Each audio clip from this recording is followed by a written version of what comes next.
En esta piedra encontrada en Sudamérica vemos que allí también adoraban el sol, y vemos que uno de los símbolos del sol es un triángulo.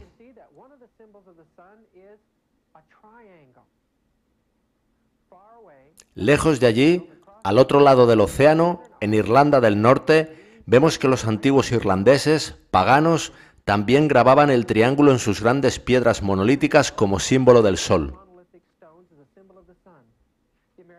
Los indios americanos grababan el triángulo en sus monedas como un símbolo solar. También en Egipto el triángulo era un símbolo del dios Sol. Pitágoras lo usó para representar todos los poderes místicos de Dios. Allá donde vayamos en el mundo pagano, vemos el triángulo. En el Museo Rosacruz de San José, California, vemos que forma parte del simbolismo Rosacruz. En las iglesias podemos ver que, para simbolizar al Dios del cristianismo, se ha adoptado el triángulo pagano, un triángulo equilátero con tres ángulos iguales de 60 grados que representa en realidad al Dios 666. También estaba la adoración del ojo, supuestamente el ojo de Dios. Lo encontramos en la piedra angular de las pirámides. Podemos ver aquí, en el centro de esta piedra, un círculo con un punto. Es el ojo de Osiris, que era adorado con temor por los egipcios. También llevaban ojos en los bolsillos. También en Roma fue adoptada esta forma de adoración. En esta tumba pagana romana vemos tallado un gran ojo como símbolo de Dios. Este broche masónico ilustra cómo el ojo de Dios es colocado en el triángulo equilátero. Ese ojo en un triángulo está mirando hacia abajo desde la gran cúpula de la Catedral de Santiago de Compostela, en España. También lo encontramos en este confesionario en Turín, Italia, o en este púlpito en la iglesia de San Luis, en Francia. Allá donde vayas, encontrarás a la iglesia usando como símbolo del Dios cristiano el triángulo equilátero con el ojo de la idolatría pagana. Otro símbolo es el formado por dos triángulos equiláteros, uno hacia arriba y otro hacia abajo, formando la estrella de 6 puntas. Representa los principios reproductores de la naturaleza. A veces lo encontramos con el ojo que todo lo ve en el centro, o con las 36 secciones del zodiaco alrededor, las cuales suman 666. Aleister Crowley diseñó este hexágono con el sol y el número 6 en el centro. Y todos estos símbolos paganos los encontramos también en las iglesias cristianas. Vemos aquí ese símbolo satánico en un altar católico, en el suelo de una catedral o en el techo de la abadía de Westminster, en Londres. A cualquier iglesia que se vaya, uno encuentra estos símbolos ocultistas. Por ejemplo, aquí, en la capilla jesuita de la Universidad de San Francisco. Ahora, la estrella de 6 puntas forma un hexágono en el centro, y se creía que las abejas formaban hexágonos en el panal porque el hexágono era un símbolo de Dios para los paganos, y la abeja la encontramos por todas partes en el arte de las iglesias.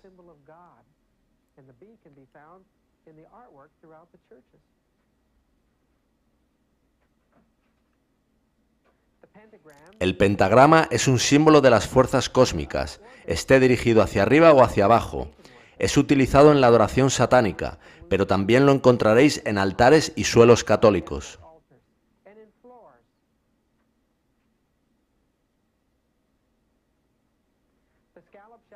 La concha de la vieira era un símbolo del poder universal. La vemos aquí en la cabeza de Neptuno, dios del mar, o aquí, transportada por Atlas, o católicos. En esta tumba en Roma, la vieira representa el universo y la escalera representa la escalera hacia el cielo. Y aquí vemos a Venus viniendo a la vida saliendo de una vieira. Esto es una moneda griega con una vieira, y aquí vemos a Venus de pie con una vieira abierta, un símbolo de fertilidad sexual. La Iglesia adoptó ese símbolo pagano de la vieira y puede verse hoy en día en infinidad de iglesias. Incluso en la Basílica de San Pedro podemos ver una gran pintura de Jesús siendo bautizado por aspersión con una vieira. En Santiago de Compostela, España, la vieira representa al apóstol Santiago. Además, el agua bendita a la entrada de las iglesias se pone a veces en pequeñas pilas con forma de vieira. Bajo el suelo de la abadía de Westminster hay una capilla para funerales. Pues bien, en lo alto de sus arcos, donde debería haber un símbolo de la deidad, encontramos grandes vieiras doradas.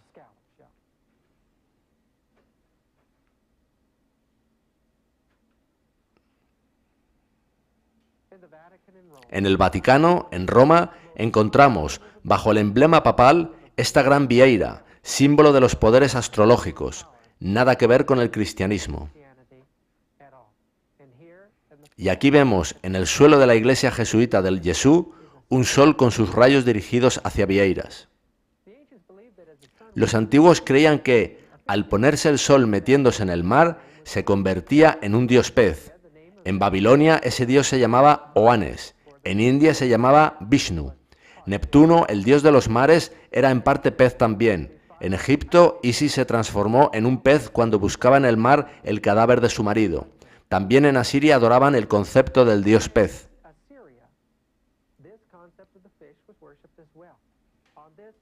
En el muro que rodea este templo pagano encontramos grabados de sacerdotes.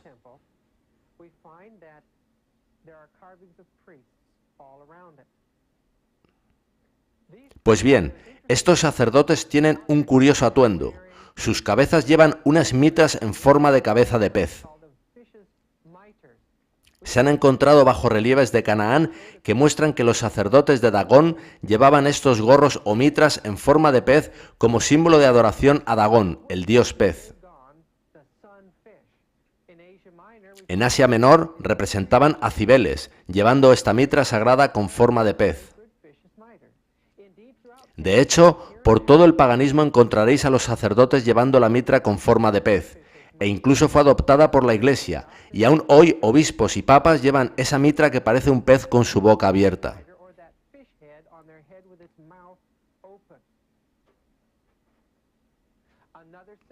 Otro símbolo del sol es la corona de 3 alturas. Simbolizaba que el sol gobernaba sobre cielos, tierra y el submundo de los muertos. La así llamada tiara la encontramos por todo el mundo pagano. Aquí vemos un rey de Mesopotamia con ella en su cabeza. Y aquí vemos en India a Krishna, con una tiara en su cabeza. Y la apóstata religión hebrea de la Cábala muestra que su gran dios Sol, el dios 666, llevaba sobre su cabeza una tiara, la corona de las 3 alturas. La Iglesia adoptó esta corona de 3 alturas para mostrar que el Papa era como Dios sobre la tierra. Y así, en el Vaticano encontramos esa gran tiara que representa esa posición del Papa y es usada por él en ciertas ceremonias.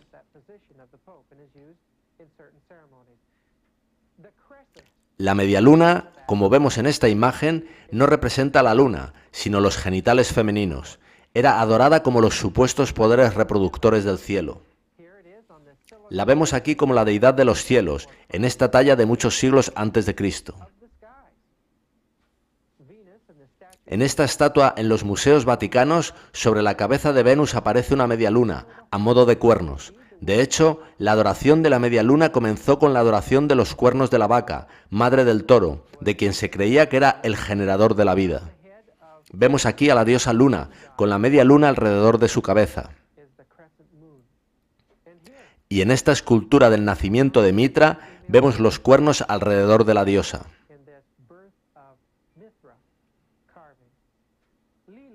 Aquí vemos a Lilith, diosa babilónica del mundo de los muertos, sobre una media luna formada por 2 antílopes. La Iglesia ha heredado a esas diosas también sobre el mismo símbolo sexual. No es una luna, es lo mismo que siempre ha sido en la idolatría pagana, un símbolo del poder reproductor femenino.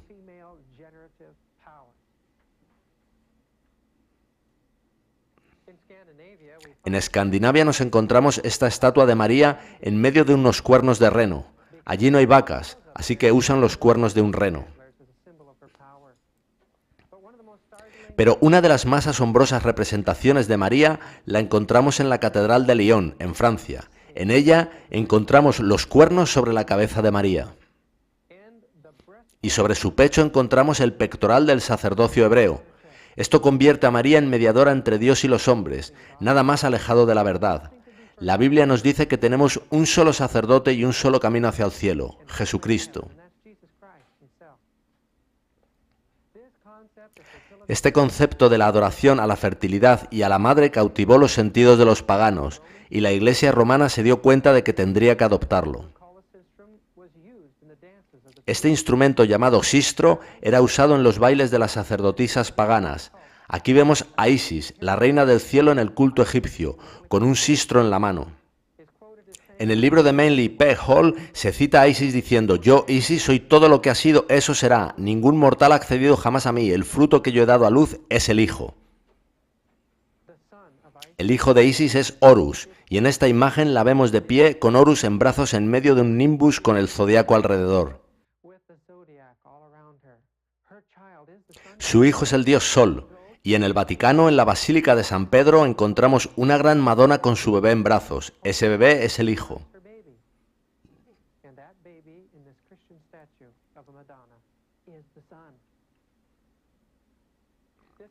Este concepto alegórico de la madre y el hijo puede verse en Egipto, o en India con Baki y Krishna. También en Japón y en China tienen sus figuras con la Madonna y el niño.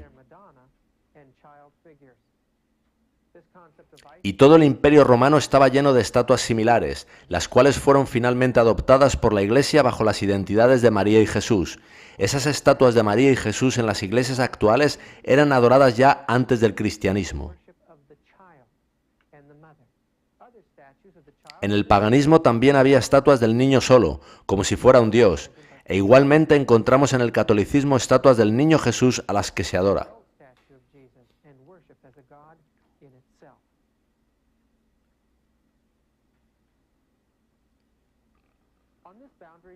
En este mojón de Mesopotamia podemos ver al dios Shamash, el dios Sol, en la media luna, que simboliza la matriz materna.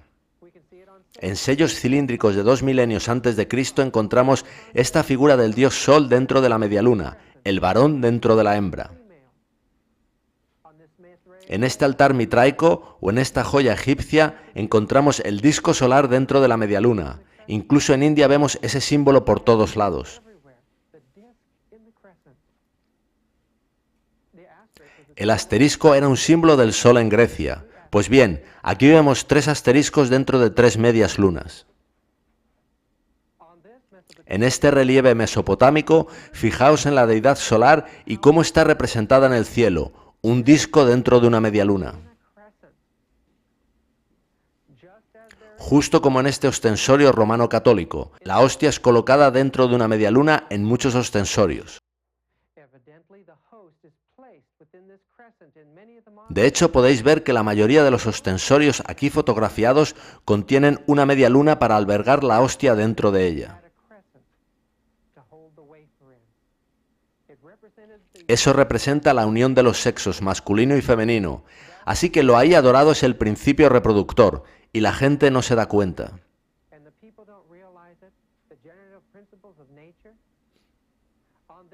En esta puertecita de sagrario, donde se guardan los elementos de la Eucaristía, podéis ver que alrededor de la copa hay tallados cereales y uvas. Esto es adoración al dios de la naturaleza, llamado Dionisio, o Baco. En Roma los dioses de la naturaleza eran a menudo representados como hombres con forma de cabra que llevaban uvas o cervatillos. El dios Sol podía ser adorado bebiendo el zumo de la uva, el cual se decía que era su sangre. En México se hacía una adoración al dios Sol en forma de comida, la cual se distribuía entre la gente para que la comiese. En Egipto se servía una hostia dedicada al dios pagano, y en Grecia también se utilizaban las hostias en rituales de comunión dedicados a los principios reproductores.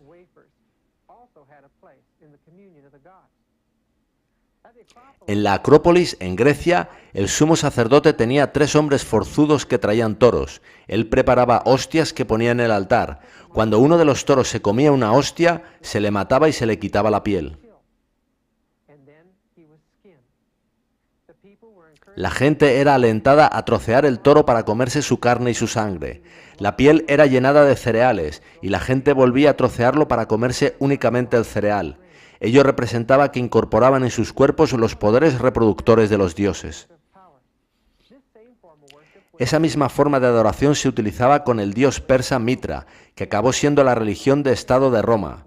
Los iniciados en Roma tomaban una hostia y se la comían. Esas iniciaciones y ritos eran una copia de las comuniones paganas que habían existido ya antes. El dios era invocado a estar en esa comida, la cual era distribuida entre los soldados. Y toda esta adoración mitraica fue incorporada al sistema católico romano actual. Es asombroso cómo se han encontrado bajo las grandes catedrales europeas excavaciones de templos paganos donde, por primera vez, los cristianos fueron animados por sus sacerdotes y líderes religiosos a adorar de este modo.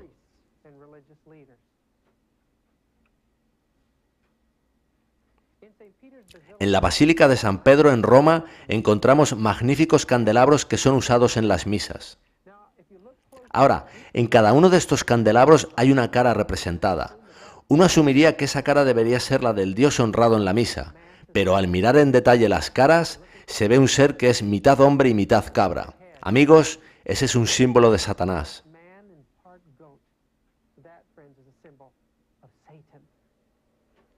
La mayoría de la gente no se da cuenta de que, al participar en la misa, están continuando ritos paganos a Satanás que ya existían milenios antes. En la iglesia de Santa María de San Francisco vemos esta hostia expuesta en un ostensorio y al lado hay una puerta en la que se ven 6 panecillos de Pascua. Se creía que las uvas proporcionaban la sangre del dios Baco y que quien la bebiese tendría de su espíritu. Aquello era una parte importante de la iniciación en los misterios y actualmente juega una parte importante en el ritual de la comunión en la Iglesia Católico Romana, la cual asegura que lo que se bebe es la sangre de Dios. La Biblia dice que, a menos que bebamos la sangre de Cristo y comamos su carne, no tenemos parte en él, pero en el rito católico romano solo el sacerdote bebe el vino. En este cáliz en el Vaticano puede verse una cara siniestra sonriendo y con cuernos de cabra. Se trata de nuevo de adoración al diablo.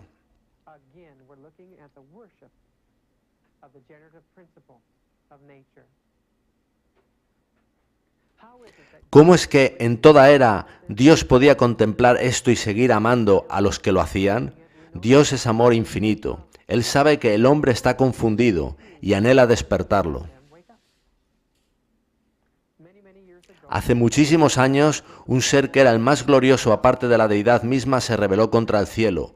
¿Cómo caíste del cielo, oh lucero, hijo de la mañana? Tú que decías en tu corazón, subiré al cielo, levantaré mi trono y seré semejante al Altísimo. Isaías 14, del 12 al 15.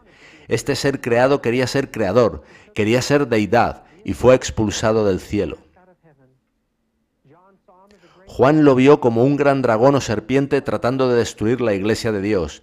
Ahora, cuando recapitulamos en la idolatría pagana, el símbolo de la serpiente era el símbolo de los que adoraban el sol. Desde Babilonia hasta Persia, la serpiente se convirtió en un símbolo supremo de deidad. En Asia representaba las energías de la naturaleza, en India representaba muchos aspectos de Dios, y en Egipto representaba el caos, las energías de donde venía la vida. Esa serpiente era el áspide sagrado, que vemos aquí en ese sombrero de Nefertiti.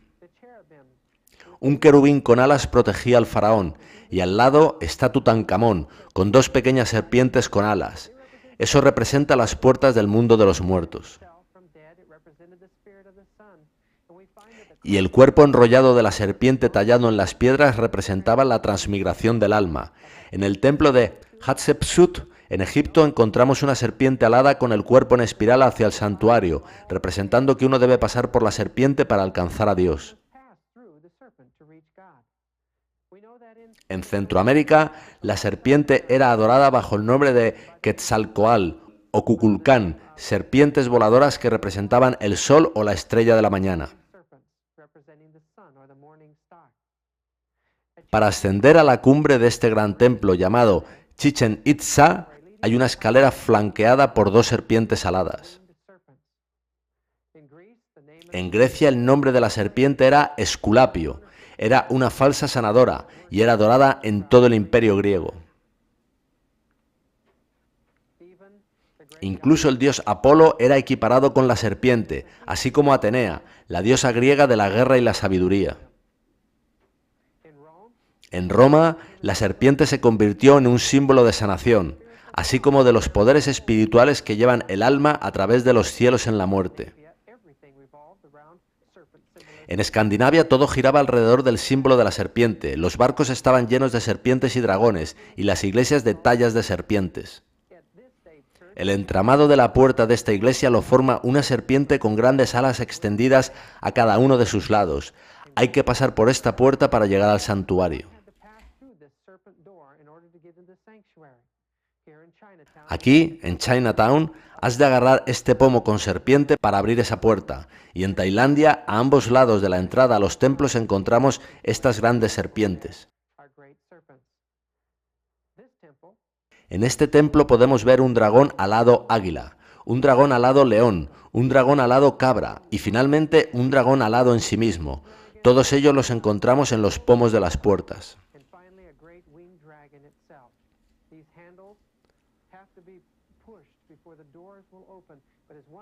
Pero al salir de este templo, uno se da cuenta de que no es un templo abiertamente pagano, sino que es la Catedral de Santa María en San Francisco, en cuya entrada encontramos 3 hileras con 6 cruces cada una, 6, 6, 6, y para ascender al altar hay 6 escalones. ¿Por qué siguen usando estos símbolos en la Iglesia? La Iglesia romana los ha usado desde siempre. En realidad, lo único que contiene es simbología pagana. A lo largo de los siglos encontramos serpientes en las iglesias, en tumbas y suelos, o aquí, en la abadía de Westminster, sobre la cabeza de Jesús.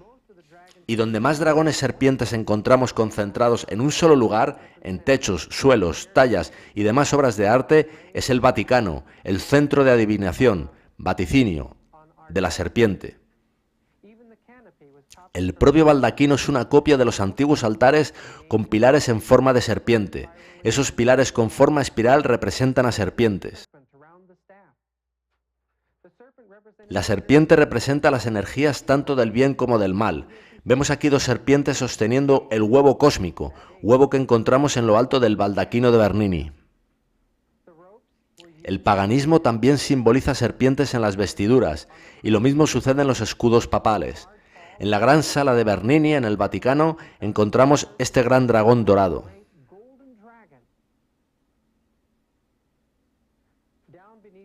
En la cripta de la Basílica de San Pedro, en el Vaticano, encontramos la tumba de este papa, en cuya tiara pueden verse 6 serpientes. El rayo era un símbolo del poder de la serpiente. Se creía que los antiguos dioses eran quienes los mandaban. En tallas de la antigua Mesopotamia encontramos rayos en las manos de los dioses. Las varas de sacerdotes y reyes simbolizaban estos rayos. Así podemos ver en el Museo Británico este rey asirio portando en su mano esas varas que representan el rayo y el trueno. Vemos aquí a Osiris con serpientes en sus manos y también aquí a Tutankamón.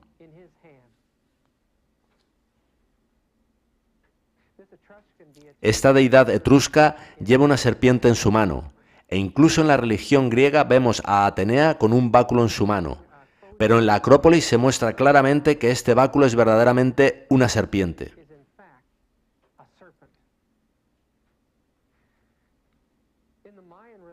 En las religiones mayas, los sacerdotes llevaban estos báculos serpientes en sus ceremonias, e incluso en Oriente, en Japón, los prelados llevaban este tipo de báculos.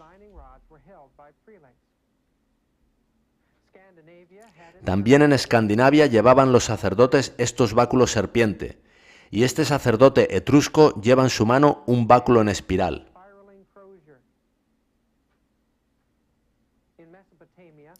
También sucedía en Mesopotamia.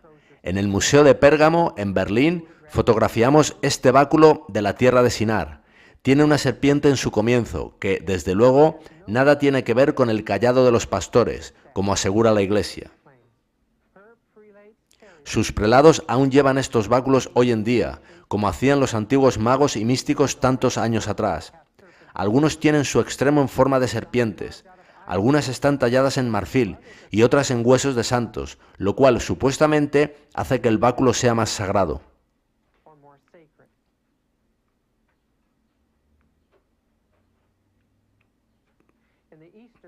En el mundo católico oriental encontramos báculos con dos cabezas de serpiente, como sucede en este báculo encontrado en la isla de Patmos.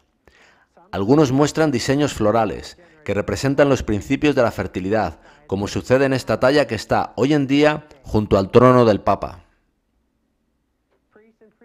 Sacerdotes y prelados llevan estos báculos como símbolo de que ellos controlan las fuerzas de la naturaleza. No importa lo que digan, ese es su significado original. Aquí vemos a San Nicolás con un báculo serpiente en su mano. Aquí, este prelado jesuita lleva otro con dos cabezas de serpiente. El símbolo del rayo también lo encontramos a veces por triplicado en diferentes formas. Por ejemplo, vemos aquí a Neptuno con un gran tridente. El tridente de Neptuno lo encontramos en los altares de Mitra, de deidades hindúes y de deidades griegas.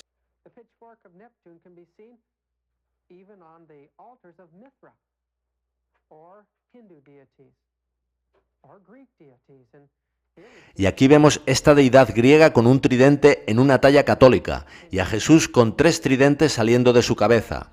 En la Catedral de San Pablo, en Londres, vemos tridentes saliendo de las esquinas de esta cruz.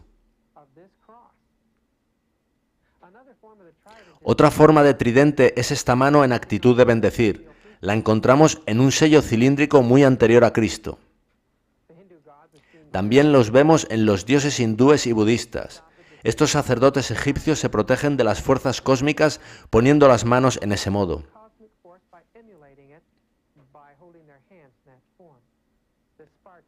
También lo hace el dios espartano, e igualmente este César romano tiene ese símbolo del dios 666 en su mano.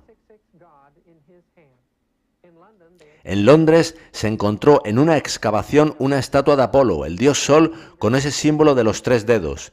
Se guardaban dedos en un bolsillo o se colgaban alrededor del cuello para proporcionarse protección espiritual.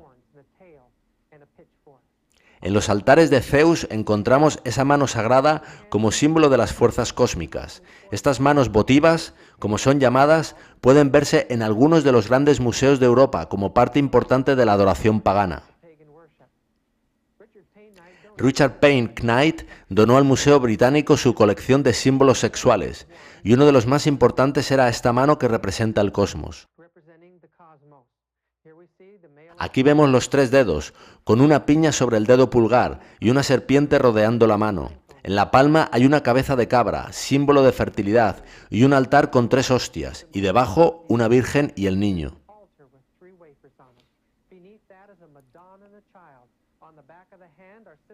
En el reverso de la mano están los símbolos de los dioses astrológicos. Manos como estas eran extendidas a los iniciados, y era la creencia que de ellas fluía energía para darles un nuevo nacimiento cósmico. Es asombroso ver esta mano en la iglesia que dice ser cristiana. Es una abominación a Dios. Representa al dios 666, el gobernador del zodiaco. Y aún hoy en día, en la Edad Moderna, vemos a sacerdotes y papas haciendo este signo satánico. Otra forma de ese signo es este antiguo símbolo del órgano reproductor masculino en este altar de Mesopotamia, o en la cabeza de este dios babilónico. Hoy en día se lo llama flor de lis. Aquí puede verse en la cabeza de Isis, y aquí en este símbolo de Baco, y hoy en día encontramos igualmente la flor de lis en la iglesia romana en lámparas y altares. Aquí vemos a Zeus arrojando un rayo que lleva en su mano, y encontramos también aquí un rayo en la iglesia jesuita del Jesús en Roma. Estos rayos del mitraísmo se representan a veces como flechas, flechas que son universalmente un símbolo de las fuerzas de la naturaleza, de la sexualidad.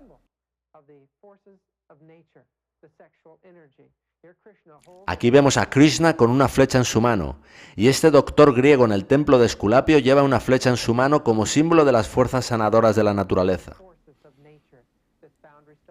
Este mojón de Mesopotamia muestra esa punta de flecha que representa a Dios mismo. Estas flechas eran usadas como protección contra las que creían fuerzas del mal.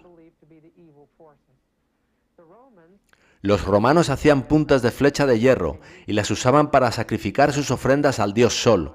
Jesús fue crucificado con este símbolo satánico que la Iglesia acabó adoptando. Y ahora es usado y adorado como un símbolo de la deidad en la Iglesia, donde lo encontramos en altares y suelos.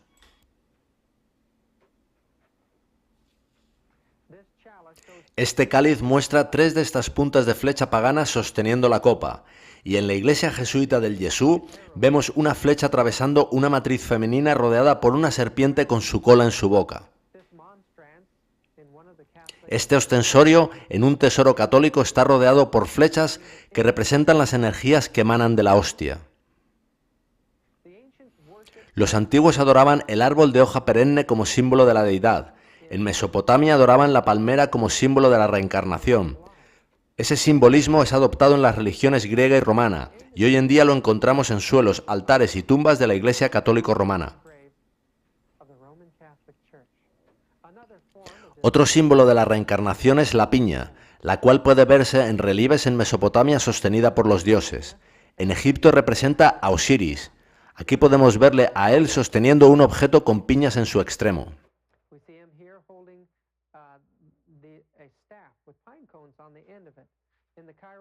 En el Museo del Cairo podemos ver a Tutankamón con una vara terminada en piña como símbolo de su poder para gobernar. Este dios hindú lleva una piña en su mano. También vemos aquí a Quetzalcóatl con un árbol en una mano y piñas en la otra, del mismo modo que esta diosa griega de la fertilidad. El símbolo fue adoptado por Roma. Vemos aquí una piña dentro de un triángulo en un altar mitraico, e igualmente aquí en una sepultura romana. Vemos aquí a Baco con una vara terminada en piña, símbolo del órgano reproductor masculino. En estos relieves podemos ver al dios griego Dionisio con el mismo objeto.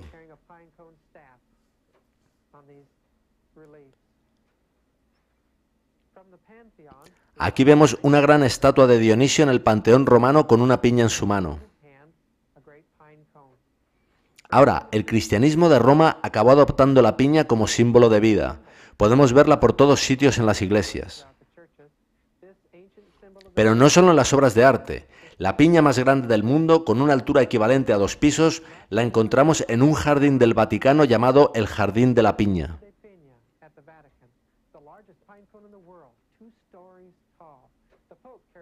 El Papa lleva un bastón terminado en piña tal y como hacían las antiguas deidades paganas, y lo pasea por todo el mundo.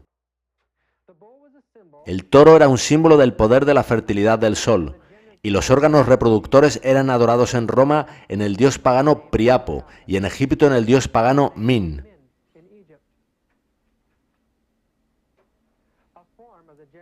Otra adoración sexual era la hecha al falo de Osiris. En Egipto, delante de los templos colocaban un gran obelisco cuya sombra penetraba en el templo y representaba el poder reproductor del sol en su matriz, la tierra. Los musulmanes, con sus minaretes, adoptaron este tipo de adoración, y en el Vaticano encontramos también ante la Basílica de San Pedro un gran obelisco, tal y como sucedía en el mundo pagano. Los pilares de los templos representaban la unión de cielo y tierra. Se trata igualmente de adoración sexual, y los encontramos también alrededor de la Plaza de San Pedro en el Vaticano. En las catedrales vemos esas terminaciones como agujas que son también una réplica de la antigua adoración a Priapo. En Oriente, las energías eran simbolizadas por el yin y el yang, las energías positiva y negativa. Podemos verlo en este busto de Baco con 2 cabezas representando 2 lados de un solo dios.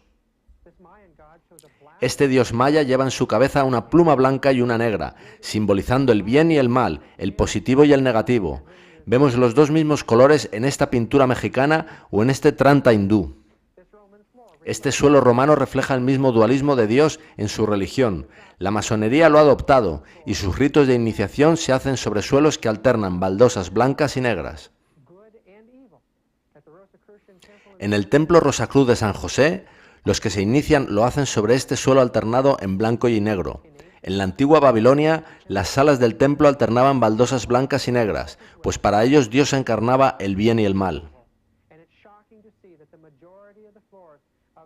Y es asombroso comprobar que la mayoría de las catedrales europeas tienen esos suelos que alternan baldosas blancas y negras incluso bajo sus altares.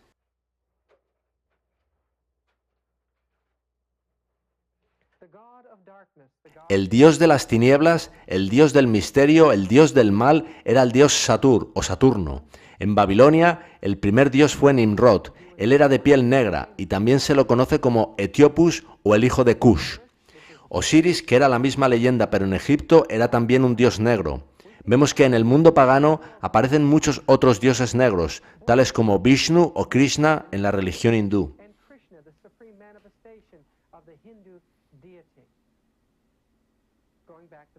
Volviendo al Vaticano, encontramos que su Pedro también es negro. Así como la antigua Babilonia se fundamentaba sobre alguien negro, la moderna Babilonia también.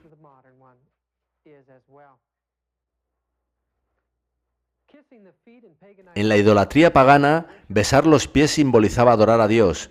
En la religión hindú se besan los pies de sus maestros espirituales. La creencia era que, así, fluía al creyente la energía y la fuerza vital del Dios. Vemos en un templo hindú a gente besando los pies, pero cuando estuve en la Basílica de San Pedro, vi también una cola de gente esperando para besar los pies de la estatua de Pedro. Se hace evidente que el sistema católico romano adoptó también esta costumbre del paganismo.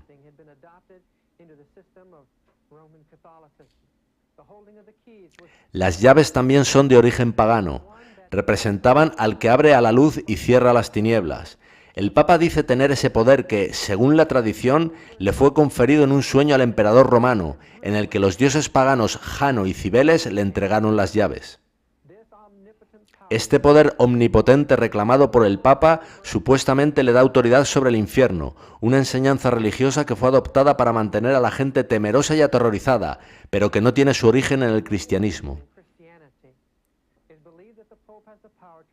El Papa dice tener el poder para librar a la gente del infierno, pero encontramos que en todas las culturas, desde Oriente hasta Babilonia, la idolatría pagana tenía también su infierno, eternamente ardiente.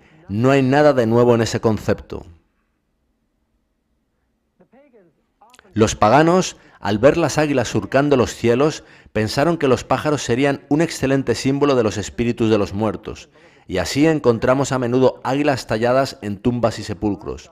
El gran ave fénix representaba la salida del sol, y el fénix de dos cabezas representa el para ellos supremo aspecto de Dios, el que es Dios del bien y del mal. Ese ser alado representa el espíritu de ese muerto ascendiendo ya a los cielos, y en las iglesias vemos aves similares por todos lados. El fénix es a menudo representado como llevando las escrituras sobre sus lomos. Estas aves no deberían tener cabida en las iglesias. Sin embargo, las encontramos repetidamente en los altares, como sucede con este pelícano alimentando a su cría. Pero, ¿qué simboliza el pelícano? Según el libro de Manly P. Hall, representa al sol alimentando a sus hijos en los misterios de las sociedades secretas. Sabemos que en la India el pavo real representa al dios Sol. Para otras culturas representa directamente a Satanás. Sin embargo, aquí podemos verlo en la abadía de Westminster. Los antiguos adoraban a los muertos. Esa era su adoración. No conocían a un dios viviente. Simplemente creían que sus dioses vivieron una vez en la tierra y después ascendieron a los cielos. El Panteón en Roma era un lugar donde la gente se reunía para adorar a los dioses astrológicos. Esos dioses fueron transferidos al Vaticano, que alberga la mayor colección de antigüedades paganas en el mundo. La adoración a los muertos fue adoptada por la Iglesia en la forma de adoración a los santos. Aquí podemos ver que en Egipto tenían 365 dioses, uno por cada día del año. De la misma manera, en el catolicismo romano hay un santo para cada día del año, y hay un santo para cada profesión. Cada uno de estos santos es un reflejo de una deidad pagana.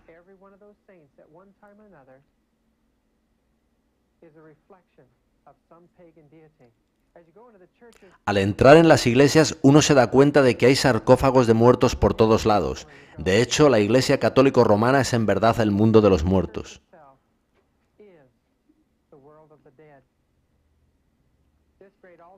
Este gran altar en la Catedral de Burgos, en España, magnífico como es, lleno de santos en toda su altura de 4 pisos, no es sino una continuación de la adoración a los muertos. Los papas son embalsamados y colocados en ataúdes, que son colocados en los bajos de la Basílica de San Pedro. Allí la gente va a rendirles homenaje, a rezar el rosario ante ellos y a besar los ataúdes. Incluso, hasta en las más pequeñas catedrales e iglesias europeas enterraban a los muertos bajo sus suelos. Fijaos en este sello cilíndrico de siglos antes de Cristo, que este sacerdote lleva algo en sus manos que parece tener unas bolitas. Relieves de Babilonia y Mesopotamia muestran sacerdotes con rosarios en sus manos. Los rosarios formaban parte de la adoración de Babilonia. Vemos aquí estos rosarios babilónicos en el Museo de Pérgamo, o estos otros con los que fue enterrado el faraón Amenhotep IV. Los usaban para rezar, y los encontramos en muchas sepulturas egipcias. En India, la religión hindú y la budista utilizan rosarios en sus rezos. Los encontramos incluso en el mundo musulmán.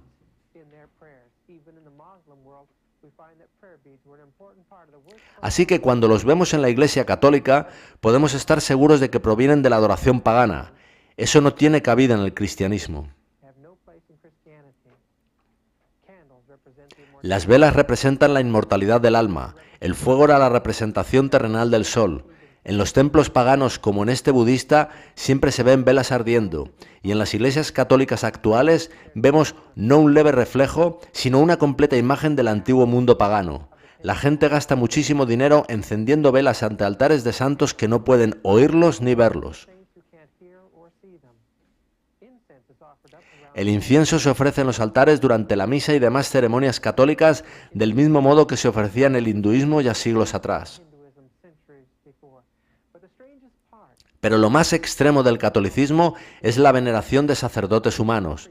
En el libro Dignidad y deberes del sacerdote, su autor, Alfonso María de Ligorio, proporciona la perspectiva doctrinal de lo que es un sacerdote. Dice así: en obediencia a las palabras de los sacerdotes, Dios mismo desciende al altar allá donde lo llamen, y tantas veces como lo llamen se pone en sus manos, aunque fuesen las de sus enemigos, y una vez llegado permanece a su completa disposición, lo llevan de un sitio a otro según desean. Si lo desean, pueden hacerlo callar, mostrarlo en el altar o transportarlo fuera de la iglesia. Pueden comer su carne o darla de comer a otros. ¡Cuán grande es el poder que tienen!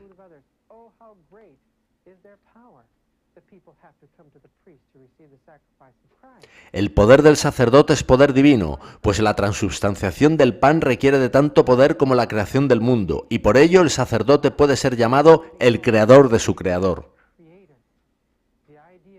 La idea de que Jesús es recreado y su sacrificio duplicado en la hostia es una abominación.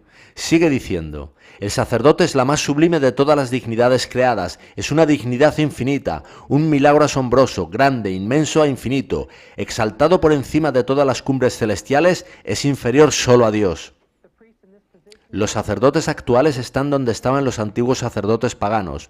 Cristo nunca instituyó un sacerdocio terrenal. Sigue diciendo: al absolver a un pecador, un sacerdote desempeña la misma función que el Espíritu Santo en la santificación de las almas. Las personas hacen cola para ir a confesarse a un hombre, pensando que así recibirán perdón. Es tristísimo. Sigue diciendo: Inocencio III escribió: ciertamente no es mucho decir que, a la vista de lo sublime de su función, los sacerdotes son dioses. ¿Cómo pueden estar tan ciegos los hombres? No queda duda de que el catolicismo procede de la antigua idolatría pagana. Así como los sacerdotes se apartaban para el servicio a Dios, así también las mujeres, como vírgenes vestales o sacerdotisas, y nos encontramos hoy con chicas jóvenes preparándose para una especie de sacerdocio femenino, las monjas.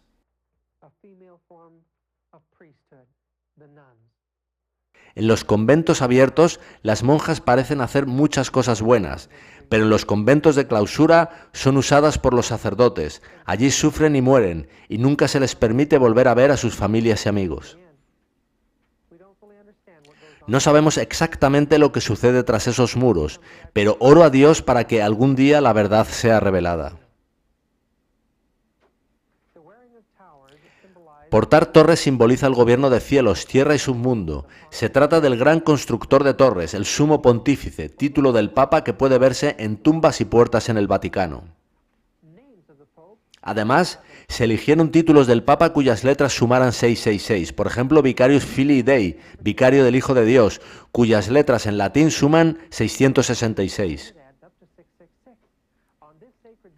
En esta puerta encontramos el escudo de los papas desde que la puerta fue puesta. Pues bien, en cada uno de los escudos está el 666, 3 abejas, 3 flores de lis o 6 estrellas de 6 puntas.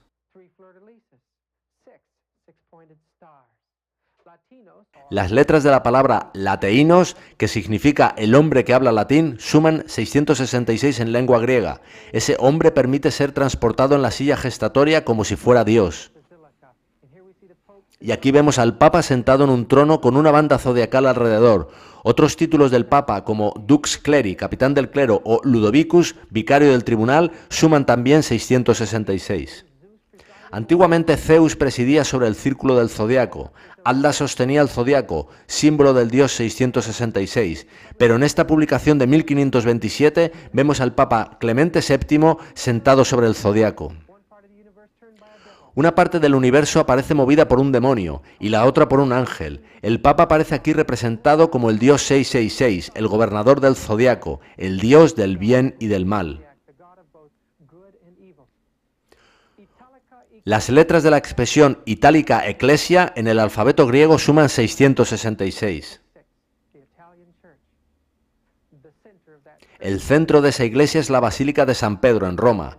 Al mirar desde la cúpula hacia abajo, se ve el baldaquino rodeado por símbolos solares. El latine Basileia, el reino latino, suma de nuevo 666. Ese reino es simbolizado en esta moneda de 1825 como una mujer sentada sobre un globo con una banda alrededor. La Iglesia romana es el mismísimo Dios 666. ¿Quién es el Dios del catolicismo romano? Aparentemente es Jesús, pero en realidad es una falsificación del verdadero Dios. En este altar en la capilla jesuita de San Francisco hay 6 símbolos ocultistas del sol representando el Dios de la misa. En el Vaticano encontramos este ostensorio con 3 pequeñas letras, SFS. En griego arcaico cada una de estas letras equivale al 6, así que tenemos de nuevo el 666. La gente no se da cuenta de que al adorar este sistema y al inclinarse ante ese hombre a su cabeza, lo están haciendo ante el Dios 666, y la transliteración griega del nombre Satán suma también 666.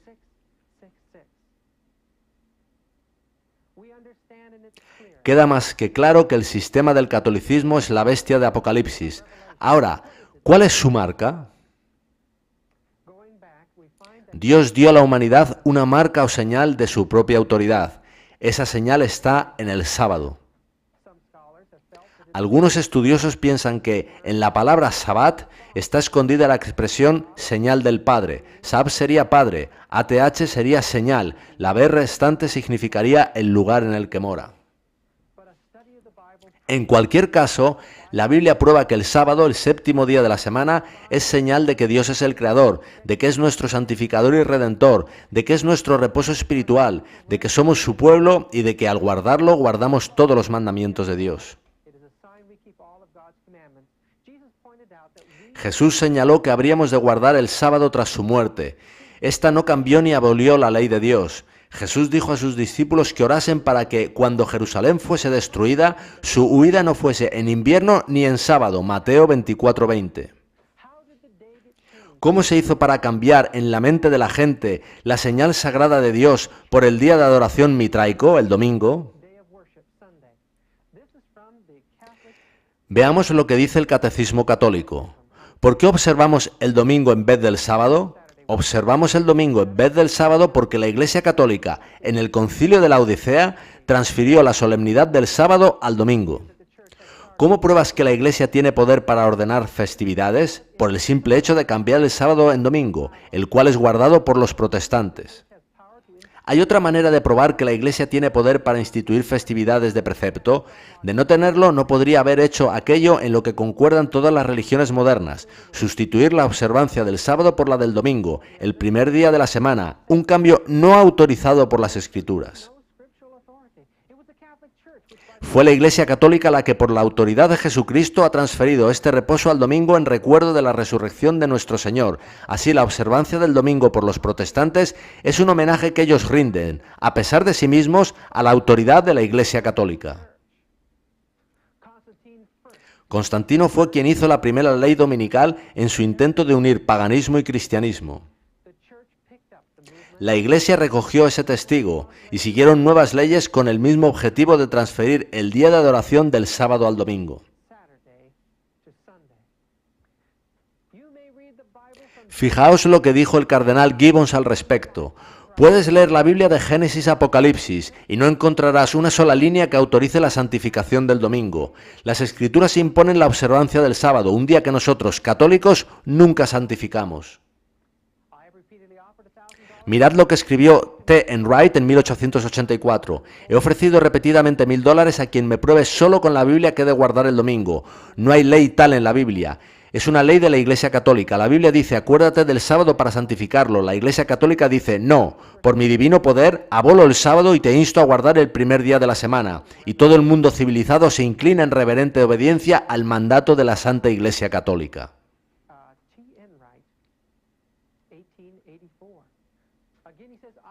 Y 9 años después, en 1893, escribió esto similar. He ofrecido repetidamente $1000 a quien me pruebe solo con la Biblia que el domingo es el día que he de guardar, y nadie me ha reclamado el dinero. Fue la Iglesia Católica quien cambió el día de reposo del sábado, el séptimo día, al domingo, el primer día de la semana.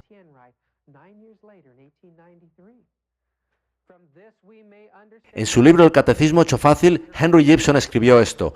De esto podemos comprender cuán grande es la autoridad de la Iglesia para interpretar y explicarnos los mandamientos de Dios, una autoridad reconocida por la práctica universal de todo el mundo cristiano, incluso de aquellas sectas que profesan tomar las Escrituras como su única regla de fe, pues observan como día de reposo no el séptimo día de la semana que ordena la Biblia, sino el primero, el cual ha de guardarse únicamente por la tradición y enseñanza de la Iglesia Católica. En el Catholic Mirror del 23 de diciembre de 1893, el cardenal Gibbons expresó como sigue: la razón y el sentido común requieren la aceptación de una u otra de estas alternativas, o protestantismo santificando el sábado o catolicismo santificando el domingo. La solución intermedia es imposible. En 1893, Roma hizo un desafío al mundo protestante. Ese desafío vino porque los protestantes quisieron imponer una ley dominical federal en este país, y la Iglesia Católica se apresuró a señalar que, haciendo eso, estarían mostrando servidumbre a la señal de autoridad de la Iglesia Católico Romana.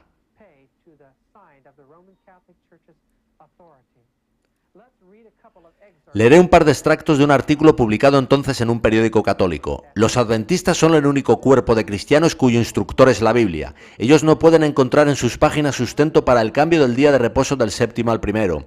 De ahí la inclusión en su nombre de la expresión del séptimo día. Su principio fundamental es apartar el sábado exclusivamente para adorar a Dios, en conformidad con el mandamiento de Dios, repetidamente reiterado en los libros sagrados de Antiguo y Nuevo Testamento, literalmente obedecido por los hijos de Israel durante milenios hasta hoy y respaldado por la enseñanza y práctica del Hijo de Dios cuando estaba en la tierra. Aún no es demasiado tarde para que los protestantes se rediman a sí mismos. ¿Lo harán? ¿Tomarán de veras únicamente la palabra escrita, solo las Escrituras como única autoridad y única norma? ¿O seguirán con la doctrina y práctica indefendibles, contradictorias y suicidas de seguir la autoridad de la Iglesia Católica llevando la señal de su autoridad? ¿Guardarán el sábado del Señor, el séptimo día, de acuerdo con las Escrituras, o guardarán el domingo de acuerdo con la tradición de la Iglesia Católica?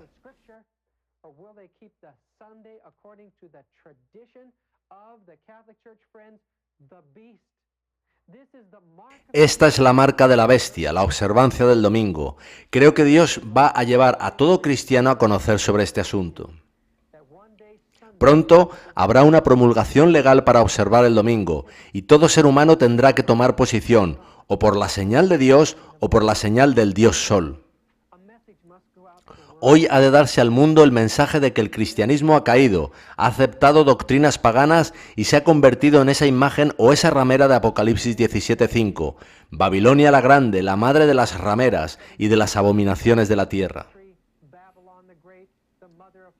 Dios no puede salvar al cristiano promedio con las creencias que tiene y en la condición en la que está. Los está llamando a que salgan de este sistema de apostasía. En Apocalipsis 18 leemos el último mensaje de advertencia de Jesús a este mundo. Después de esto vi a otro ángel descender del cielo con gran poder, y la tierra fue alumbrada con su gloria. Toda la tierra recibirá este mensaje.